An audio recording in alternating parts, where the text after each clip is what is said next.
Jah Oil. The company have filling stations across the country, and our rates are relatively cheaper than anyone else across the country.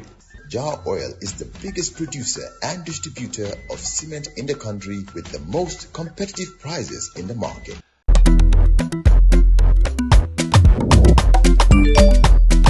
Axel James Wave. Yo, apply. Yo, luta do dede. Luta mo nulo jel mo to nga anil mahalis. Hello? Busel mo fine. What? Busel mo fine. Oh, yes! Wave Axina Gambia. Deposit and withdraw money, pay bills and buy mobile credit without fees. Transfer money wherever in the country for only 1% fee. At Wave. Busel mo fine? Wave. Your money is yours. Welcome back to Coffee Time with Peter Gomez on West Coast Radio on another rainy Thursday morning here in the Gambia, the 21st of August 2025. And for the remainder of the program, we are joined by Ajaratu Mrs. Fatoumata Jallow Tambajang, former Vice President, co-chairperson of Coalition 2016, a peace mediator and human rights. Now that's who the media says you are. But who is Fatoumata Jallow Tambajang according to Fatoumata Jallow Tambajang? First and foremost, good morning and welcome. Good morning, Peter. Thank you so much for having me. Fatoumata Jallow Tambajang hails from Brikama, or born in Brikama. Parents Charumwaju Jallow and Fatoumata Lesa Jallow. Late now, may their soul rest in peace. Amen. And the souls of all other departed. Amen. Amen. I started my education in Brikama and then went to Pakalinding School because my mother was, when my father passed away, she took up business. She was doing trading in Pakalinding. And from there I went to Armitage. I was the first girl in first 11 girls, among the first 11 girls at Armitage. And I was also the first head girl at Armitage High School.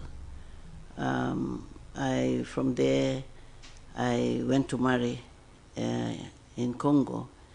Then Kinshasa, Zaire, they called it now, is the Democratic Republic of Congo. I got married there for 5 years.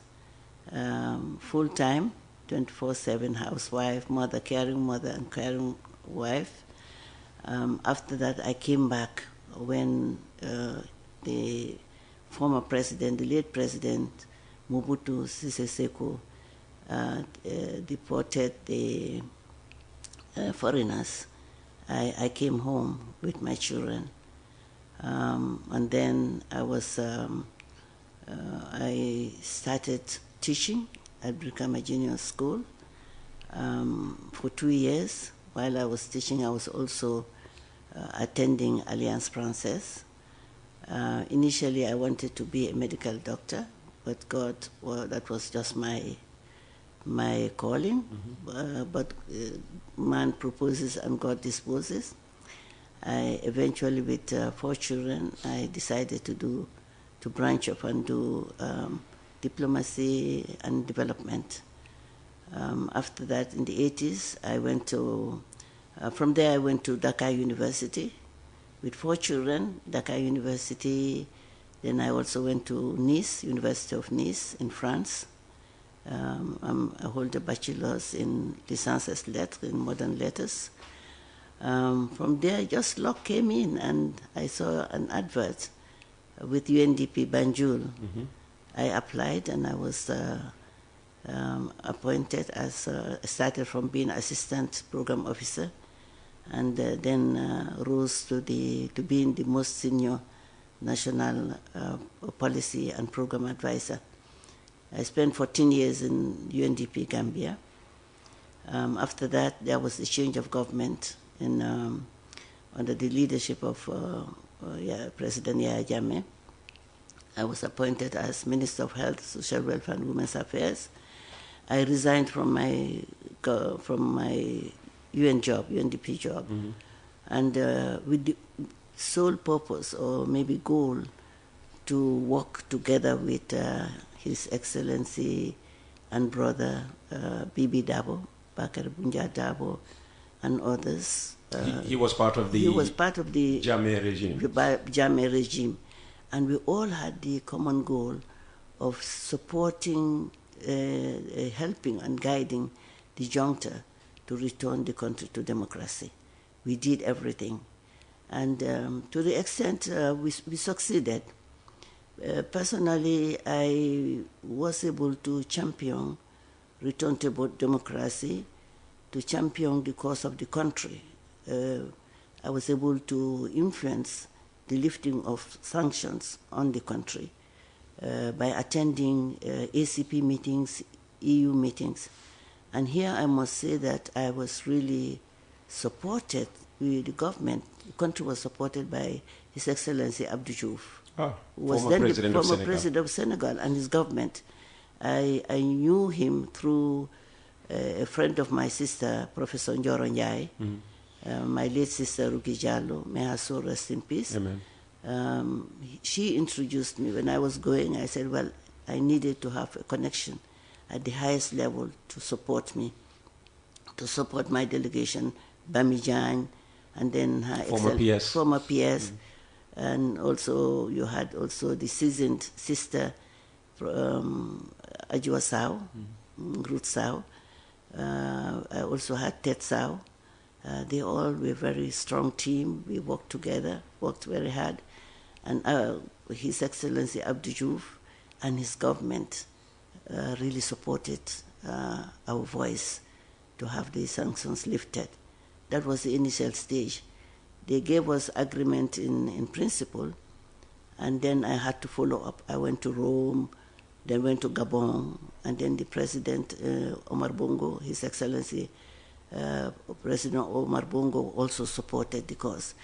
And one thing I had, the advantage I had was I speak 2 languages, Congolese languages. Oh. Yes, I speak Swahili and I speak Lingala also. Oh.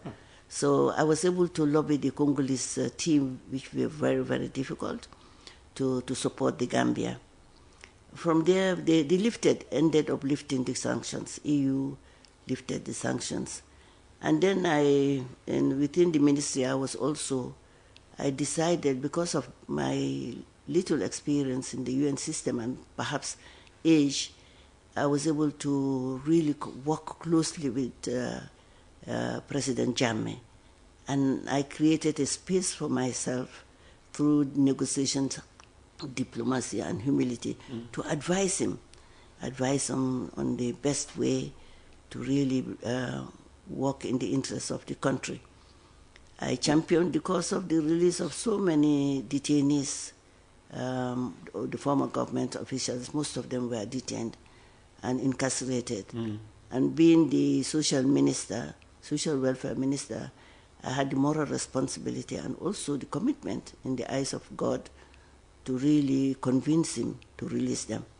Eventually they were released, and then February, when he had broke out with Sana Sabali, who is a cousin of mine. Cousin, but we did not know each other for long because I lived all my life, most of my life, young life, in Congo. So they had a problem on the 27th of January 1995. Immediately I had it. I went to the office to see the president and say, well, I want to resign. When he asked why, I said, well, because Sana is my cousin, and blood is thicker than water. And besides, as a professional, I cannot see my cousin in prison, incarcerated, and then stay in cabinet. And from the professional point of view, also trust. No matter what I would have been or what I would have been considered, they would not trust me. So he said, no, I was with Amijara for that delegation, and Rusau. So he said, no, you have been doing a great job. Besides, it's not Sana who brought you in the government, as I told you. It is me and the national, and the country I had a lot of push, for a call from the country wide to say that if we are bringing civil servants, if we are bringing the civil society, we should bring you on board. So you are here working in the interest of the country, and I definitely appreciate what you have been doing. And I trust you, so you need to continue working. But I thought that, that was against my principles, and I just prayed about it. He wanted to maintain me, but I prayed about it. But in the end, he finally decided that, yes, I think that was a good reason. So we separated paths. I went back to UNDP. How many days did it take for him to accept that you had made up your mind to go? Yeah, 3 weeks. 3 weeks? 3 weeks, yes. And when I went, when he told me that I couldn't resign, I was on mission then. On the day I was about to go to Dhaka with Amijara, Rutsa, and Bami and others. So I went for the mission. I went for the mission, and God gave us victory with the delegation, with the support of Abdou Diouf and his President Abdou Diouf and his delegation, and his government. We came victorious. And not only that, I was able to negotiate with a gentleman from France, Polymon. He owns a company called Polymon. He's into the business of industrialization. I decided through Samsar, I had that contact. We discussed, we presented Gambia's case, and decided that, convinced him to come. So we came here, and he was very supportive. He had a plan to build a plant here, a Peugeot, for assembling parts. Okay. And that would have created like 5,000 to 7,000 jobs for youths. I brought them here. They met the president. And also, by and large, he was very influential. He helped us to get access to the Caisse Française that supported GRTS. So you see GRTS through perhaps my own influence. Efforts, yes. Yes, my efforts, and of course under the authority of the government, I was able to have Caisse Française to really support the establishment of GRTS. So you had a hand in that? Yeah, I had a hand in that. Not many people would know that. Yes. So I came from there. When I left government, I went back to UNDP Liberia for 5 years as UNDP gender advisor on health and population. Worked there for 5 years. This was immediately after the war. I spent 5 years, and throughout the crisis, I was in charge of advising the country team on how to domesticate UN Convention on all forms of discrimination against women, and the Beijing Platform for Action, the African Platform for Action, and so forth. But in essence, to see that policy compliance. I had a lot of, thank God, I was given the opportunity, I was empowered. I always had representatives who empowered me, gave me the autonomy to fulfill my potential. I was able to do a lot of reconciliation among women and youths. I was able to galvanize through the advice on the country team to bring many projects for rehabilitation, resettlement, and recovery. Fantastic. Yes, and then of course I also supervised a lot of statistical work, because you cannot convince or influence policy decisions without really having the evidence. So in statistics, I had some other projects like economic management, statistical data, health, and also we were able to influence the policy, post-war policy. So a lot in the area of development work. Yes, and so I must say that I want to recognize in this phase, in the 80s, I was also chairperson of the National Women's Council under the able leadership of our former founding father, His Excellency Sadauda Kairaba Jawara, may his soul rest in peace. Amen. I was the advisor on policy on women and children's issues, and we brought in a lot of resources in this country, including the World Bank, which is about 50 million in a multidimensional program for women, ranging from literacy, entrepreneurship, education, and so forth. Fantastic. So this is me in a sense. That's a lot. That's a lot. And was it, that short time spent in government under Yahya Jammeh that sparked, the love of politics in you? Because you spent most of your life, in development work. Yes. How did you come into politics? I came into politics by default, simply because since childhood, my passion has been, and my prayer have been, to stand for the country. I love democracy. I'm a pro-democrat. And I thought I also really see myself as a role model for women. So I thought, without really engaging in where the cake is shared in politics, to influence decisions, to have women, to have gender equality and the empowerment of women and youths, I wouldn't be able to make it. So I decided to see, always trying to create niche for myself. Even at the level of UNDP, I was in charge of some political projects, perhaps also diplomatic and developmental projects with the Bretton Woods, World Bank, and IMF.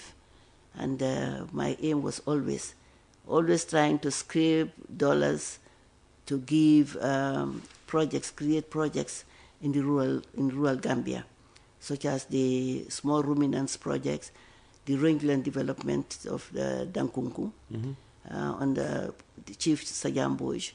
I had also salt production. I always had that passion of really empowering other people. So that's why I came. And of course, gradually, God answered my prayer and was able to really put me in the hearts of Gambians, to really call me each time the country was in trouble. And let's go straight to the elephant in the room. July 30th at the Sadauda Kairaba Jawara International Conference Center, where the Gambia was hosting the first Sahel Forum, it was widely reported that you had declared your intention to run for president in 2026. First, can you confirm that such a declaration had been made indeed? Yes, I made the declaration, and I must say that is something that I have been seriously thinking about. For the mere fact that women must not shy away from politics. Leadership is service. It's not a title, it's a service. And as you grow in life, professionally, socially, economically, you want to really be an influencer where you can really do things and influence policies and programs to really in the entire benefit of the country, and mainly the people that I represent, women and young people. I'm a mother with children, and I really want to see that more women. I also want to really encourage women to come enter politics. And this is a time that is a time to align the country and for women in leadership. I believe that women can make a lot of difference in leadership, in politics. And I think that from the point of view of being a politician by default, I have been able to sponsor many, many young women who belong to political parties but have not had the opportunities to be financed by the political parties. So by and large, I've invested a lot of money since 2016 to encourage women to come into politics. So the declaration is true, I confirm it, and I'm thinking about it seriously. What is going to be like the question would be in the minds of many people is, what is the name of your party, where is your manifesto, and so forth. Does it have to be a party? To be president, you don't have to belong to a party. You don't have to build up a party. There are many ways to become a leader, to become a president. So it's a plan that I'm thinking about.